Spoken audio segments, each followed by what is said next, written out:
morning, everybody. My name's Terry Fender from Lynchburg, Ohio, ARBA Judge number 609. This morning we're going to speak on the Californian. This is a breed that I've been fortunate to have in my barn now for almost 50 years. Being one of the primary meat-producing breeds, this is a breed that emphasizes a lot of width of body. When we look at the standards, 65 points are allotted to the actual body type, or I should say the general type. And out of that, body counts for 58 points. And when we look at this hindquarters back here, that's 22 points.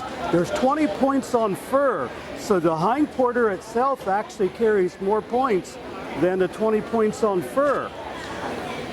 As with just about any breed, proper posing is a must. In the old days, we used to see the cows and most of the breed stretched out a little bit, and now we've kind of went the other way while we see them almost overposed, which gives us a lot of depth, but chops us off at the hindquarter and also makes it a little undercut. But we get them properly posed. We see the feet, the front feet are in line with the eyes, the hind feet are in line with the hips, and we step back and we see that nice gentle rise, peaking around the center of the hips and rounding on down.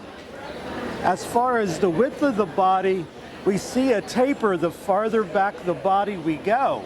We start at a nice, firm, wide shoulder. We go back into the midsection, it's a little fuller, a little wider, and carries a few more points. And we get back to the hindquarters, and that's the fullest, roundest points, and it carries 22, so we're talking a nice round hindquarter. In the old days, we used to say round like a basketball.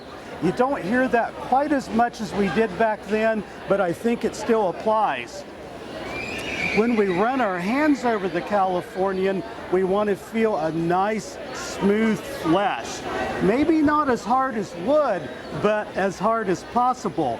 We don't want to feel the spine, and we don't want it to be soft. We want it to be as firm as possible. Now on the fur, this is a commercial type coat. We have the flyback coat with plenty of density. Now the points are the markings on the Californian. They don't count a whole lot of points. However, that is part of the breed, and we want them to be as near black as possible. We have points on the ears, nose, front feet, back feet, and tail. Now a little eye stain around the eyes, a little collar on the dewlap is permissible. But when we get collar on a usable portion of the pelt, that is called a disqualification. We can find it just about anywhere. However, it's usually found around the lower hindquarters and sometimes on the belly, but smut can appear just about anywhere. We all like our Californians to be as dark as possible in the markings. However, the price we pay is quite often those darker marked rabbits will be the ones more likely to get smut, especially after a long cold winter or possibly after giving birth. Now sometimes the younger Californians will have like a little off collar to their coat, a little smutty coloring. Now usually that will mold out as the babies get older. However, if collar stays in the usable portion of the pelt, then of course we deal with a disqualification. Just a little bit of an overview again. We step back, we look at that nice deep top line, we get fuller and wider the farther back we go, and again stressing that nicely rounded hindquarter and this nice point collaring here, and of course a nice quality coat. Any questions, David? When you're looking at a class, maybe we were alluding to this too about being firm and flesh. Is the harder ones better or worse? Yeah, we prefer a firmer flesh. I mean, sometimes you will feel those. They're a little bit heavy in the shoulders, kind of like the judges here in the belly, or a little bit rough over the top. Now that's not saying that's going to give you first place or last place, of course, but the firmer, smoother animal is preferred. diving into fur more, what does the texture feel like, and then what is the density? Okay, texture. Let's compare the Californians and the New Zealand coats, for instance. I found over the years the Californians seem to have maybe a little softer texture than the New Zealand whites, and maybe the New Zealands tend to have a little more density. But we're looking for a coat that's not too soft like cottony, not too coarse like like we see on some breeds.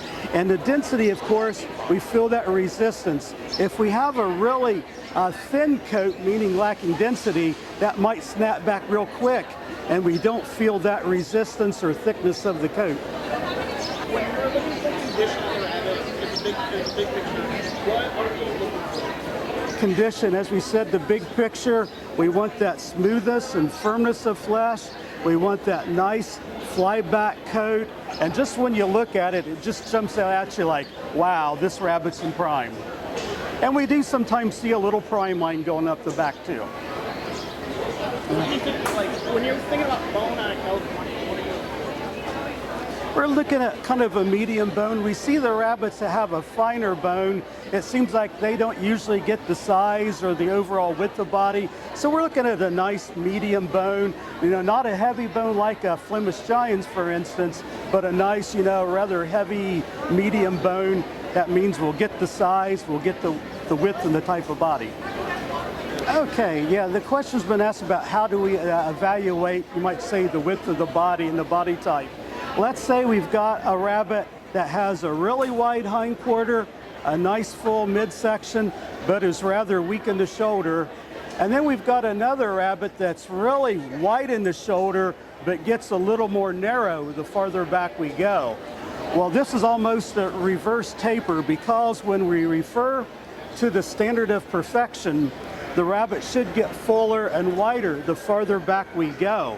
So that we've got this rabbit that may be a little weak in the shoulder, but it's got it back here where it's supposed to, versus the rabbit that's kind of flip-flopped. It's got it up here but not back here. We would be looking most likely, depending on other factors, but we'd most likely be placing the rabbit with the strong midsection and hindquarters as the top animal versus the other animal. Yeah, we'd fault the winner for being a little weak in the shoulders, but the points, more points add up back here, so we have to go where the points are.